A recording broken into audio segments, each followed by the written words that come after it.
Welcome back to the Mind Goals podcast, hosted by yours truly, Siobhan Higgins, sport and performance psychology consultant, professional soccer player, and yoga instructor. Today, we have a same special guest, my dad, to finish part 2 of The Other Half of Me. So welcome back, Dad. Thank you. Nice to be here. And yet again, you're wearing a shade of blue. No, it's green. Turquoise? I think that's a combination of green and blue. Am I wrong? Green. And just to tease my dad, because it's a Sunday right now, which means Manchester United are playing Liverpool, and I believe it's 3-0. Let's move on. At the moment. Just saying. So, also, I was just going to say that I had a procedure. My dad also had a procedure. So now that we're both back and healthy and better, we're picking up on part 2. Yeah. So last time we talked a little bit more about the parent's point of view, and we're going to stick to that theme today of raising a professional athlete and kind of what that looked like behind the scenes. I do have more questions for you, interview style. And we're going to jump in from, I guess we'll talk a little bit about your opinion on the college recruiting process. Because you and I, we're new. So we didn't, whenever we got, let me back up. We're from the UK, coming to America. You were navigating the college system and the school system here this firsthand, right? So we didn't have prior experience. We didn't really know what it was like. And so it was kind of, in my opinion, it was a little difficult. And I feel like maybe the clubs could have helped us a little bit better with the recruiting process, right? And just from a parent's point of view, do you think that my club helped you in terms of helping recruit me to play in college? The help really was the exposure that you had to going to the tournaments, the Disney ones, where, the coaches were there actively searching for players. I recall, though, that I specifically had to search out some coaches and talk to them personally. Yeah. It was really a question of good things happening at the same time as they turned up at the field and saw what you were doing. And, then I would push you there. And so that really happened. That's the way it happened with Morehead State. It was the assistant coach. So talking to him, he was then watching you. They saw what you were doing. The fact that, they already knew 2 girls that knew you. That's what made it work a little easier. But yeah, from a whole perspective of recruiting, college recruiting, it is a big diverse area, and the clubs tell you that they're going to help you, but I think there's only so much that they can physically do, and unfortunately, the human element comes into it as well, where coaches will have their favorites and will push their favorites more than they will push other players. And so it's you cannot leave it for them to do for you. You have to do it yourself. Yeah. And so you have to actively search out where you would like to go, what you would like to study, what the program is like in terms of the athletics and, whatever sport it might be. If it's, in this case, it was soccer for us, and see where that team stands in its own league, in its own grouping, and its own region. And then you go on from there. Yes, you had another opportunity with St. Thomas, but that was a program that was just starting. We didn't really know a lot about it. In addition to which, we didn't really fully understand how, if any, funding was available. Right, for scholarships. Yeah. But we did have a clear picture of what Morehead State could offer you. Yeah. Which basically was a full ride. And it was an NCAA Division I school. Yeah. So that it was something that we had to learn quickly. We had to work with quickly. Leading up, I suppose, in the last 2 years of your club life, when you were still in high school, we had to sort of fill out little bios of you, hand them out to the coaches as they were coming by, you don't know where they ended up, if they ended up in the trash box or they came to specifically look at players that they'd already heard about or were interested in. And then, of course, we had to sort of push you as well to do your own bit, which was you had to email and write to the different coaches that you had an interest in going to see. Yeah. And that was at a certain age, because the rules have changed a lot since then. But I think it's still somewhat similar, and there's still a time cutoff where you can't speak to a coach directly. Correct. Or like your parent has to do it for you, or your coach has to do it. There's got to be a middle person. Yeah. And for me, it was junior year, and then we could start verbally, communicating. And I remember film. For us, did we compile film and have like a reel or anything, or a video for college? We did have a little bit. I mean, I started to do that games, when you were games. Yeah. The problem was, yes, that type of service is available, but it's not cheap. Yeah, exactly. And, to weigh up, is this investment worthwhile? What's the return going to be? Mm-hmm. How good is it going to be? How many games do they have to go in video and film? Yeah. And it used to be those little cameras that were stuck up on a tower at the halfway line. Yeah. And they're moving it around. So yes, they're videoing a game sometimes, but if you specifically wanted them to video a player, then that was more exclusive and therefore more costly. Yeah. So, I invested in a digital video camera and I started videoing you from that and doing clips and things like that. And so that's what you sent off. Yeah. I bet you had to mute those videos sometimes, huh? Yeah, sometimes I did. Yeah, sometimes I did. Okay, because right now it's somewhat similar, but sometimes clubs now have their own cameras, and I think parents buy into it, and like a small fee of their child's yearly payment plan goes into that. Yeah. But now there's a camera. You might see it today at the game. It's a tall one. It's green. It looks like a triangle, and it moves around. Yeah, it moves around on its own, and there's a software that tracks the player because the player has a sensor. Well, they don't have a sensor. It's just by the number. Like it can just recognize. Okay. Yeah. Pretty crazy, but how convenient. But it's expensive. And I believe you need a subscription. So you buy the camera and then you need a subscription in order to continuously get the film. Mm-hmm. Yeah. Yeah. When they first started that, the way that they would track a player was that they had one of the little sensors in the, in their jacket or wherever it was that they put it, and it would follow that player around the field. Yeah. So I just think it's so interesting how the times have changed. But me being at some tournaments, I've witnessed, I think the coaches still give college coaches like a roster. Mm-hmm. And I don't know if there's a buy or anything. But the way that it worked for me in my time was you had to email the coach, say, I'm going to be at this tournament playing on this field. Here's my game schedule. And then they had to go out and look. Yeah. And then, right, like you mentioned, as soon as the coach shows up, you better hope you're doing something right or they don't see a mistake or, Yeah, it's a very hit and miss type way of doing it, which is why the film helps more than really it should. But because the thing is that they have very limited time, and so they're going from place to place to place. You're not the only one that sent them the email. Yeah. So they've got other players and that have asked to be seen as well. Yeah. So they'll try and split their time up, and sometimes it doesn't work out schedule wise in your favor and goes against you. So, it's just one of those things. Yeah. And you have to pester them as well. Mm-hmm. Because, they get so many emails. Yeah. But yeah, what a time. Yeah. That's long gone now. I know. I'm going to eventually make an episode about my freshman year experience and how I transferred.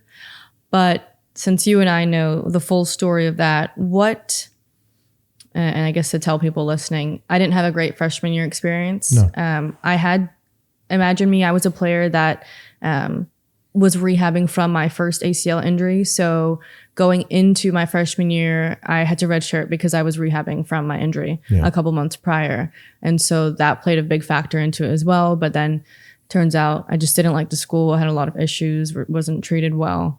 But my question to you is, do you think as a family, we made maybe the wrong decision choosing that school? Do you think we could have done something differently? Or do you think it was maybe we did all we could do and we made our decision and it was more of an outside factor and coaches there or the atmosphere there? I don't think we made the wrong decision. I mean, it was your choice as well. But what I will say, I think the fact that you had the ACL injury in that May, and when you went to the university, when you arrived there, you typically, as an outsider, you got to work to be accepted by the team. Yeah. You didn't have that opportunity to do that. Right. So it was only on a social setting. You couldn't really train with them. You couldn't play with them. Yes, you went to games, but one of those things, and I recall that from my youth as well. When you first join a team, they don't know who you are. They don't pass the ball to you, until you, slowly but surely they start to gain confidence in you, and then they start to accept you, and then they become more friendly towards you. The same with the staff, because the staff want you to prove yourself. But you never really had that opportunity to do that. Right. And so you were on the back foot from the beginning, left by the wayside. And, there was a culture there that was something you weren't accustomed to. So you'd moved from a high school, small club environment into a major university environment. You were out of state as well. You were far from home, and you were having to deal with a whole catalog of new things that each one was a little bit difficult when you had them all combined. Yeah. Plus the added frustration of not being able to play and not being able to contribute and prove yourself. And I think that was really what created that sort of negative feel, because I do think that you would have been able to make an impact on that team. And I have to say I was disappointed with the head coach's attitude. But then again, I think in many of these instances, the head coach doesn't see themselves as a parent, carer type person. I've got a job to do. I've got a team to put out, and I want that team to be successful. Every coach has their way of doing that. Maybe his way was successful. He did win a conference championship, and may have done so a couple of times, but he wasn't a good fit for you, unfortunately. Yeah. And I think he wasn't a good fit for a lot of other people, and I don't know if he left or was let go, but he's no longer there. Yes, I'd seen that. Yeah. And funny enough, I'll probably mention this in the episode when I do talk about it, but I don't know if I told you this, there's a new head coach, and a couple years ago, whenever that person became the head coach, they were trying to speak to all the alumni and try to get us back together. And he reached out to me asking, if I wanted to be a part of the alumni something. And I was like, no, thank you. I appreciate you reaching out and trying to change the culture. And, I respect that, but I unfortunately didn't have a great time. And so I don't really associate myself with that school. Yeah. And he was like, I apologize for your whatever. He was very kind about it. And so I thought that was nice. That's a very big change from what the previous person would have done. Yeah. I mean, I remember you coming back, that summer and, saying, I don't want to play anymore. Yeah. And it wasn't really about playing, actually. It was about the school. I know. Yeah. But you combined the two. You didn't want to go back to the school, and you didn't want to play anymore, you said. Oh, yeah. I might have been burnt out, and I dealt with a lot there. And I don't think that I saw myself playing at another school. I thought, because in the summer, it's hard to transfer. And if you're not already talking, I wasn't screwed. It's like you're unemployed for that time. And so I was scrambling to find a school. And then I thought, let me look at the people that actually did value me before and the schools that were reaching out. But if you recall, at the time, your mother was in meltdown mode. Oh, I remember. In the summer? Yeah. Yeah, and you both were not very happy. Well, but remember, I left you alone. I left you alone for a couple of weeks. I did. Yeah, well. And then when we finally sat down and had the conversation, I said to you, all I ask is one favor. And I ask you to go and talk to Coach Nick at St. Thomas. Yeah, well, you brought it up, and I was looking, and I wasn't sure. So for listeners, is that before I went to Morehead State University, I had the mindset of, I want to leave this town. I do like Houston, but I want to go out of state. I want a different experience, and I wanted to play at a Division I college, and not many Division I colleges were recruiting me. I had other two D2, D3, and I kind of stuck my nose up to the other options, even though now I know that those teams could be equally as good, if not better, than the team that I was on, especially the school and the curriculum there. Yeah. So that was me being 18, saying I want to go away from home. I'm going to do this, do that. And I did it. And not that I regret it, but if I were to advise anyone else, I would say look at the school as a whole, because things happen with your sport. You might not adjust to it. You might not like it. A lot of people quit. A lot of people transfer. But the school is really important, because maybe had I liked the actual school and the people there and made good friends, I would have stayed for that reason alone. But my first reason for going to college really was to play. It was never not an option, really. So in that summer, I was scrambling to find someone that wanted to still take me. And I was still a little burnt out and hesitant about playing. And I did reach out to the coach, and he immediately reached back out, and I was able to speak to them, I think in the next 24, 48 hours in person. Yeah. Well, we spoke about it on a Sunday, and I asked you to give him a call. So you called him on Sunday, and of course he didn't answer. So you left a voicemail. Yeah. So he called you back on Monday in the morning and invited you to come and see the school. Yeah. And it was the best decision I've made. Yeah. I loved the school, and it was, at the time when I went there, it was NAIA, which is not in the NCAA. It's just a different division. But I will say I did kind of turn my nose up and thought, oh, they're not as good as my other school, or who no one knows who they are. They're a new program as well, and I didn't want to be a part of that. But now that's so naive to think, because it's a great thing to be a part of an inaugural program.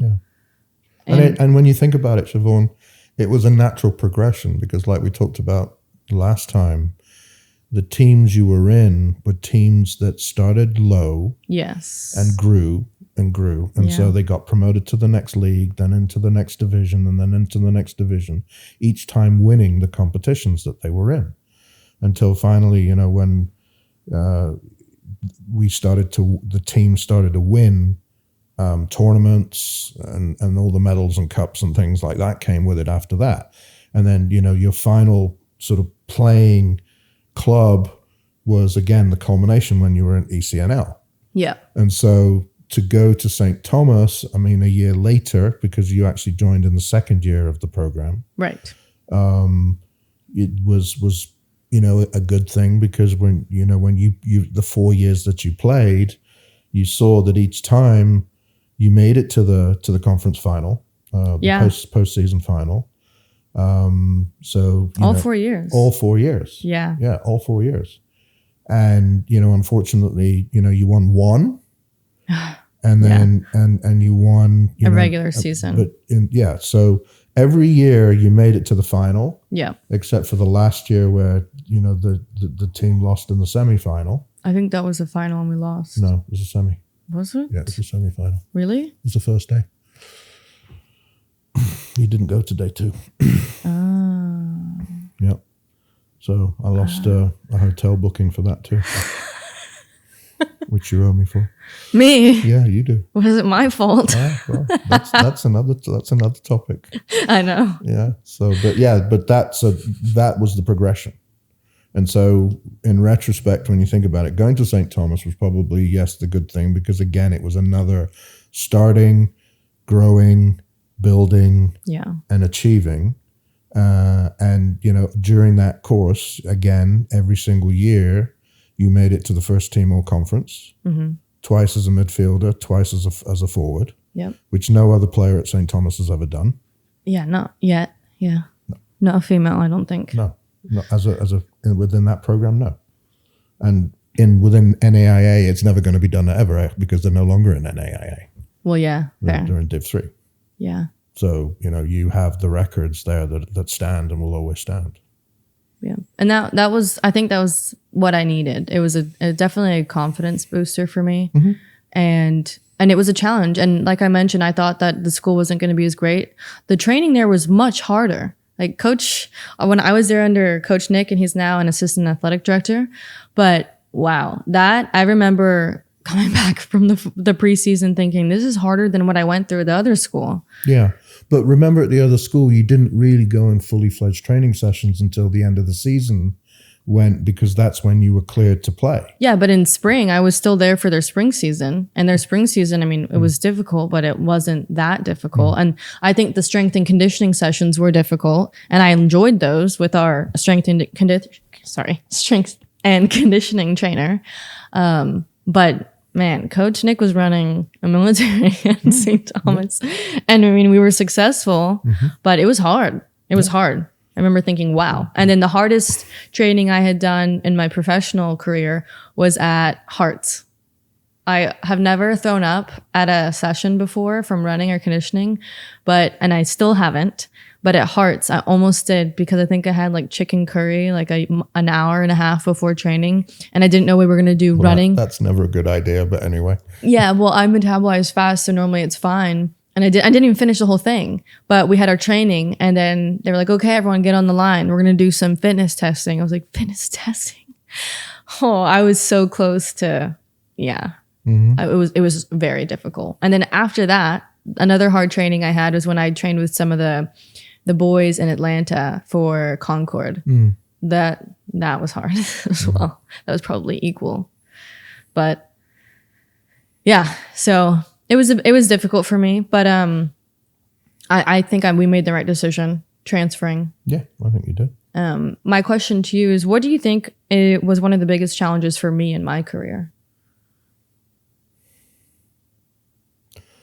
One of the biggest challenges? For me. I think first impressions. All along the way, you know, when coaches looked at you during training sessions, they didn't see the player that plays during an actual game. They didn't see the determination and the sheer will to want to win. And so, and yeah, I have to admit that there are instances when I watch you in training matches and things like that, you're not the same person as you are on the field during an actual fully fledged game. And I think that hurt you sometimes when people were assessing you and looking at you. Yeah. It's something, you know, your mother used to comment on sometimes as well. That, you know, go in harder, do this, do that. But, you know, it's also in the back of your thing that, well, this is a training session. So it's not the same. I'll give 100%, but I'm not giving the 110% that I give in the games. And I think that probably was one of the harder things that you had to overcome. Yeah, I would agree. Yeah, I would agree, but it's so difficult because I do try to train with the mindset of train like this is a game, but in reality, it's not a game. No. And these are your teammates. And so in another game, it's not like you're trying to hurt other people, but if you do, it doesn't matter as much because, well, it kind of sounds bad, but you don't want to injure your own teammate. No, you don't. You don't. And so in fact, it was frowned upon, which is why, you know, I remember at club level, we'd have practice matches against other teams, and I'm like, I'm not overly keen on this, especially if we're coming up for a tournament or there's some big games coming up. Why are we going to expose our players to injuring themselves unnecessarily? Let's do the training. Let's do the stamina, working on that and doing those types of things. But to actually go and have a scrimmage or a practice match, you got to be careful because, again, somebody can be clumsy. Yeah. Or somebody can get a little bit over exuberant and somebody ends up getting hurt. Right. And so for me, also learning, because I was on so many different teams, but some of the coaches wanted you to kill each other. Some of them wanted that. Yeah. Some of them said, don't slide tackle at all. You know, some would say like, oh, they would stop it or you'd back off. Yeah. And I'm thinking, I didn't know what to expect. And the biggest shock to me was when I was in Sweden for that trial. And I'm known as an aggressive player and someone who works hard. And the coach was telling the agent that they wanted me to be more aggressive. And I was like, oh, more. Okay. That was the first time where I thought no one's ever told me that before. If anything, they've told me to back off. Yeah. So I was like, I mean, okay, I'll turn it up. And so I did. And it seemed like it still wasn't enough. And I was like, you want me to hurt people? I'm not understanding. And then later I learned that in Scandinavia, they're more aggressive across the board, and in Iceland. And I've heard so many stories from players that play in those countries where you'll see tackles and fouls, and they're not fouls and they're not yellow cards, and they're very aggressive. Yeah, well, in different European and Scandinavian countries and different European countries, there's a different way of refereeing. Tackling is a slightly different way. Yeah, I mean, it's if you look now at the Premier League, some of what would be called last season is not being called this season. Yellow cards for one thing wasn't a yellow card last season either. The game is constantly evolving, and they're trying to tweak things and change things around. It's only when you get the severe injuries and a high proportion of severe injuries that they'll then want to change that and go back again. So it's really how the league sees things and what they see happening as a result of the decisions they made at the end of last season, beginning of this season. Yeah, I mean, it's supposed to be consistent across the board. But it is supposed to, but different cultures have different way of doing it. In Italy, there's a style of play there, as there is in France, as there is in Spain. Yeah, the Northern Europeans will say they're over dramatic, they're this, they're that. But then, some of these Scottish ways of playing it, they'll go in for a crunching tackle and somebody comes out with a broken ankle. Yeah, so pick your poison if you're choosing to play abroad. Really watch some of the games before you go so you know what you're getting yourself into. Well, you have to do the research for everything.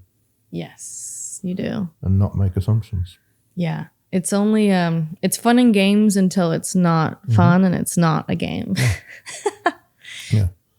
And to my point about my hatred or dislike of practice games, how did you damage your ACL last time in a practice game? Yeah. But so are you saying that was there was a couple different factors playing into that? Yeah. Field was shit. Person who tackled me was thinking it was hockey, I guess.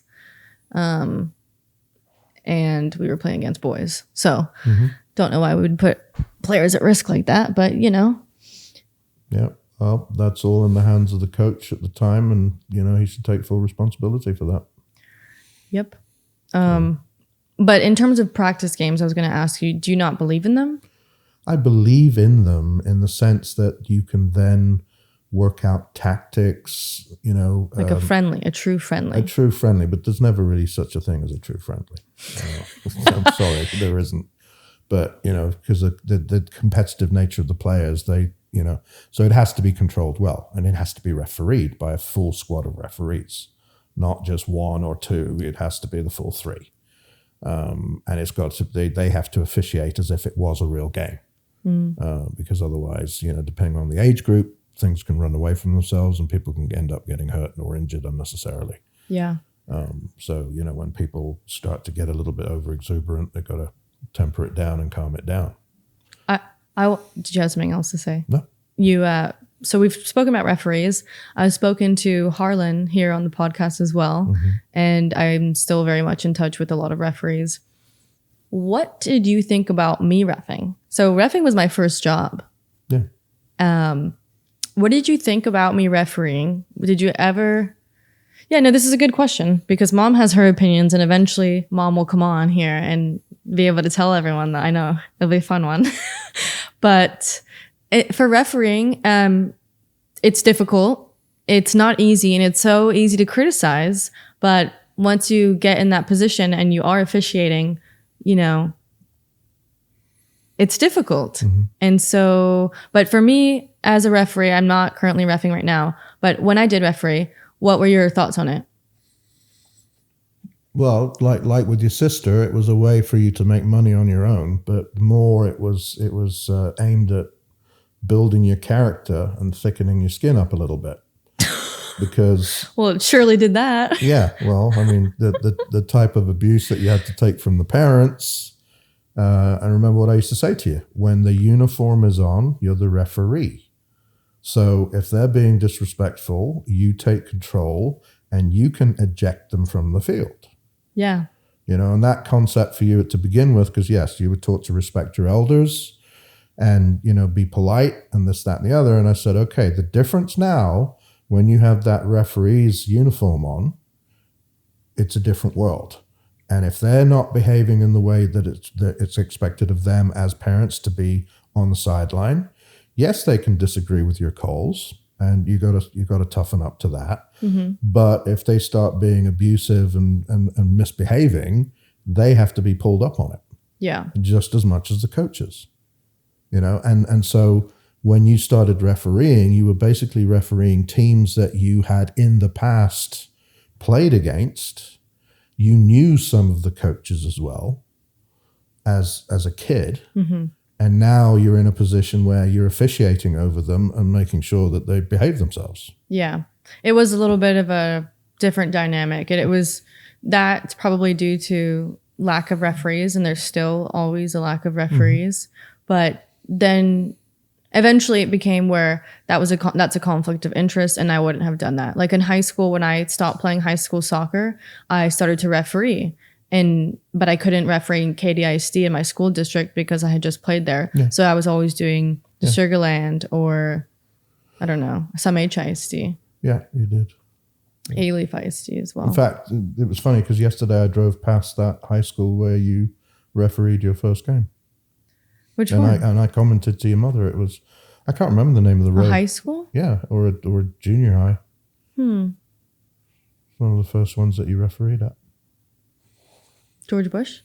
No. It was towards, it was just off of Highway 6 or 36. I think it was Road 36, yeah, Route 36. Oh, boy. But, okay, because were you ever worried for my safety as a referee? No, not necessarily. I mean, because I was always around anyway. Yeah, but once I got older, no? No, I wasn't. Well, Mom's worried for my safety. Well, Mom's worry. I mean, yeah, I've thankfully never been assaulted as a referee. There was only one time that I was concerned, and that was at one particular tournament where, the parents got a little bit out of hand. But it was my sister, right? It was and that was more your sister, yes. And that was at the end of the game because, they were talking smack to each other the whole game. And, again, that was what I was telling you before. It was like maintaining control over the parents and then making the decision. If it's not safe anymore, the game is over. I walk away. Everybody walks away. We're done. Yep. So. But I have no problem doing that and making those decisions. No. But a lot of people do because a lot of people are timid. A lot of people are worried. I don't know. They don't have that. What do I want to call it? That oomph. That final decision. Resolve. Mm-hmm. But that was again part of the thing, where I thought, okay, you're a football player, soccer player. You know the rules of the game. You know the laws of the game. So being a referee was a natural progression, and you took to it naturally because you understood the game. Yeah. So you could manage, the players on the field, and call what needed to be called, and having played yourself, you understood what was to become a major issue and what you had to stamp out, as opposed to what you could let go and let run. Yeah. And so that gave you a lot of advantages over a lot of other referees that have never played the game, but have become referees. Yeah, I do think that helped me a lot become like a well-rounded player because it helped me gain more respect for the referees. It helped me play a little bit smarter because I knew the laws of the game, and then. Yeah, and I thought it would make me friends with the referees, but that didn't really happen. No. No, I was not getting favoritism on the field. No, it wasn't like that. I mean, but that's the thing. You wouldn't do that either. Right. I would not do that either. So, you were wrong to expect that. I just, yeah. And in fact, if anything, it's going to go against you more because they are familiar with you. Yeah, which is kind of funny because I feel like I've done something similar to people. You don't want to be biased, and then you're overly unbiased. Oops. Well, you can't be overly unbiased. You're unbiased. That's it. Versus biased. Okay. Because if you're overly unbiased, technically you're being biased. We're not getting into that. In a negative way. Sure. You know what I meant. I know what you meant, but I'm just picking up on what you said. Okay. My last question for you is well, maybe last two questions, but what was your what is the most memorable game for you that I have been a part of? Goodness, there's many. In terms of, so let's name a few. Name three like good memories and then why they are good memories. So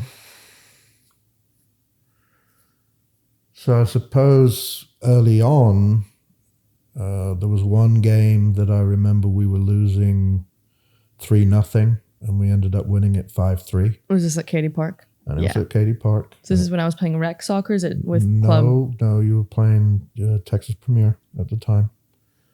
And yeah, we were being thrashed and really, you got so annoyed at half time that, you riled everybody up and decided, okay, we're going to start playing. And then, you fought back and you ended up winning. So that was that one game. Mm-hmm. Then there was another one. I think it was probably the semi-final and the final of the conference in Texarkana. Yeah. Those were two very, very good games. They were. Where, again, you scored in one and you created the goal in the other. In the semifinal, I kicked the corner and Chelsea headed it and we won 1-0. And then in the final, or maybe other way around. Other way around. Yeah. In the semifinal, I had a golden goal. Yeah. And that was a great feeling. I remember getting crushed while everyone, oh my gosh, I actually couldn't breathe. Everyone was like coming in and I was like, I cannot breathe. I thought I was dying. Yeah. And then and then the final, because again, you were playing against the home team and Texarkana, and that was a lively game. To say the least. Was. That was very. They were close. Yeah. And we ended up down to 10 players. Yeah. Did our goalie? No, it was a defender that got sent off. Which one? Midfielder sent. Do you remember? Don't say names. I know. Which position? I know. Which? You played with her at club, and then she went to another university, and then she came and joined St. Thomas. What did they do? Was it a handball? It was a handball. No, she got sent off for a second hard tackle. She got 2 yellow cards. Yeah. Were they right back, left back? She was playing on the left side. What the heck? Anyway, if you don't want me to mention names, I can tell her that you know her name. But well, it doesn't matter. Yeah, who is it? I mean, she played her best, and unfortunately, the referee didn't agree. In fact, I think the first yellow card she got was not a yellow. Was it Lena? No, Alexis. It was Lexi? Yeah. Oh, okay. Yeah. Okay, I do remember. Yeah, that was, no.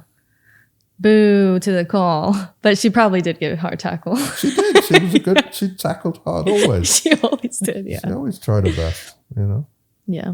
That's what I always liked about her as a player, She challenged that into the game. And what's another memory? Well, you said 2. I already gave you 3. You gave me 3. You gave me 2. Well, we combined the last 2, the semi-final and the final. Oh, okay, fine. When you passed the ball and Chelsea put it in. Yeah. Yeah, those are good memories. Mm-hmm. Good old times. Yeah. And that year you got, what was it? That was a good year. Yeah. Yeah, you got the all conference as a forward, and then you also got the 2 awards from the college as well.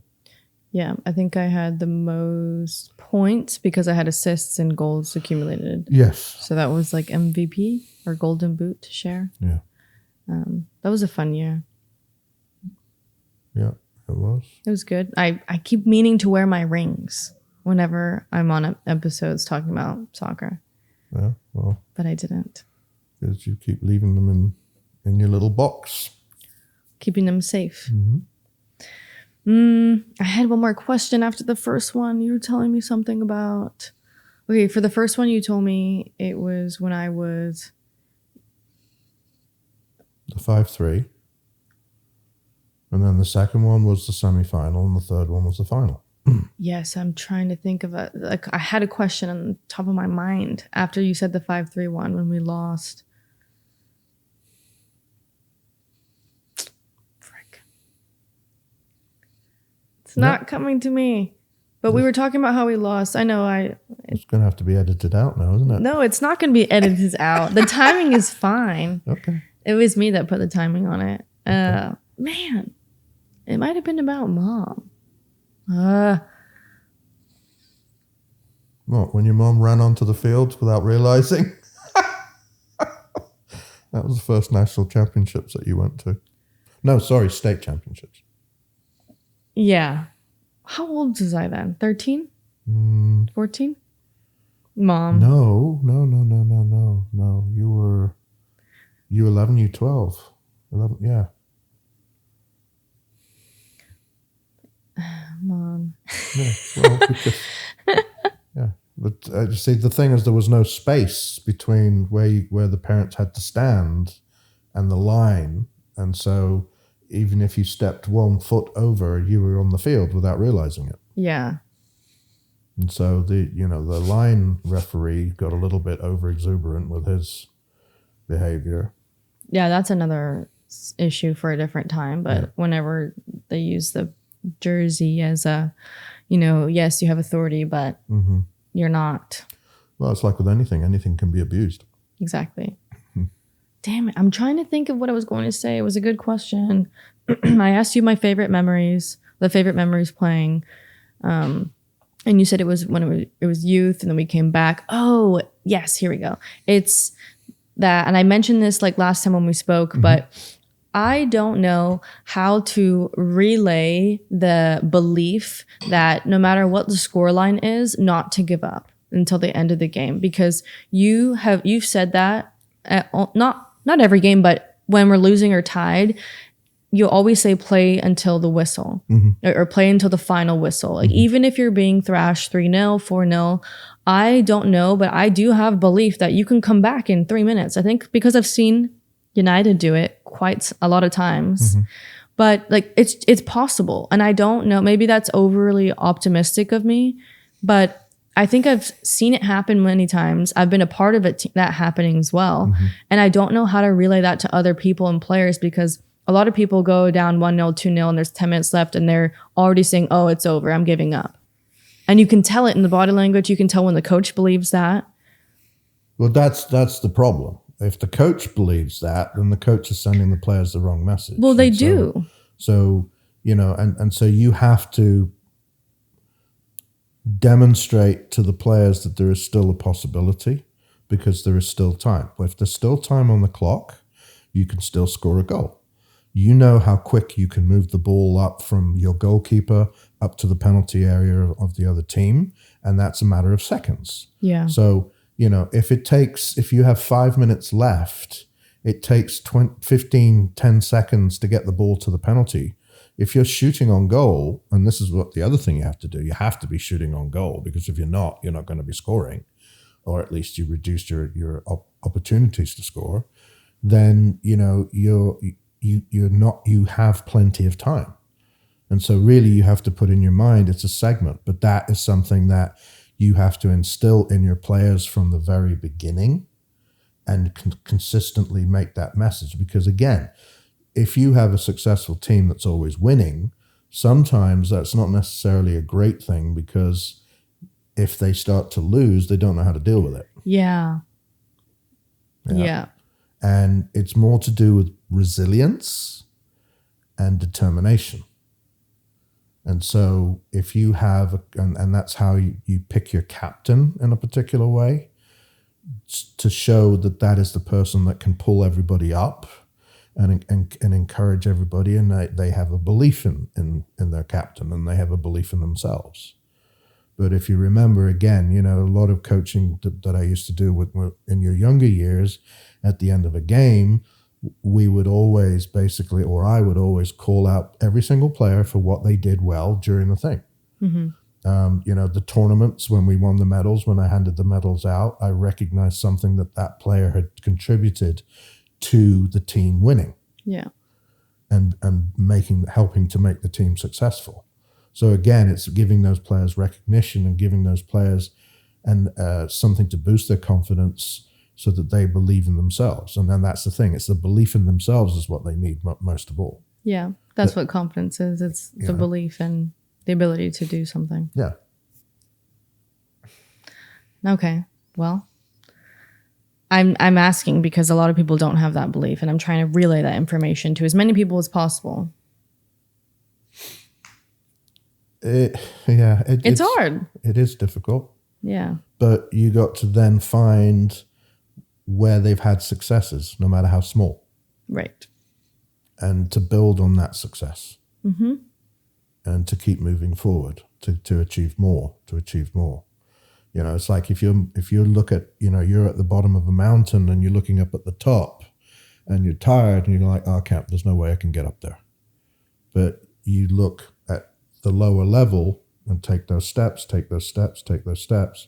Next thing you know, you're halfway up. Yeah. You keep going, but don't keep looking at the top because that will demoralize you. Yeah. But look a little bit further ahead, and then the next thing you know, you're three quarters of the way up. That's exactly how I feel with my ACL recovery journey. You know, my day 3 when I was doing my exercises and I could barely lift my quad, I remember sitting there laughing, like thinking, this is day 3. And how many days do I have? And now I don't even know. I'm 6 weeks in and it just flew by. Yeah. But I've been taking it weeks at a time. Yeah. I mean, it's like with anything, you know, if you have a deadline that you have to produce a project, again, it's like, okay, where can I get to here? Where can I get to there? Where can I get to there? And just take those steps, those smaller steps. Don't look at the whole thing and overwhelm yourself. Mm-hmm. Look at those smaller ones and then build from there and then keep building until you do get to the top or you do get the project finished. Yeah. Perfect. It's a good answer. Riled me up to coach today. And it really, everything you said encompasses confidence, actually. Yes, and a belief. Yeah. Now, there's a belief in yourself, and then there's an unrealistic belief in yourself. Yes. And so you always have to keep your players grounded in what their abilities are and what they can and cannot do. Right. Always maintaining as much as possible an air of positivity. Yes. But you have to inject realism into it also. Of course. Was that thunder? No, I think that was a car starting. Oh. Yes, it's a car. Okay. Sorry. Well, I don't have any more questions for you. I think that completes our part 2 of the other half of me episode. Do you have any final quotes, shout outs, anything? No, I think we covered it all in this one. Okay. Well, thank you. You're welcome. Thanks for joining me again, giving some more insight to the parents and just what it looked like to be a parent of somebody who played professionally. Mm-hmm. I know that it wasn't easy, and I attribute my success to the support of my family a lot. So thank you, and I love you. Love you too. Okay.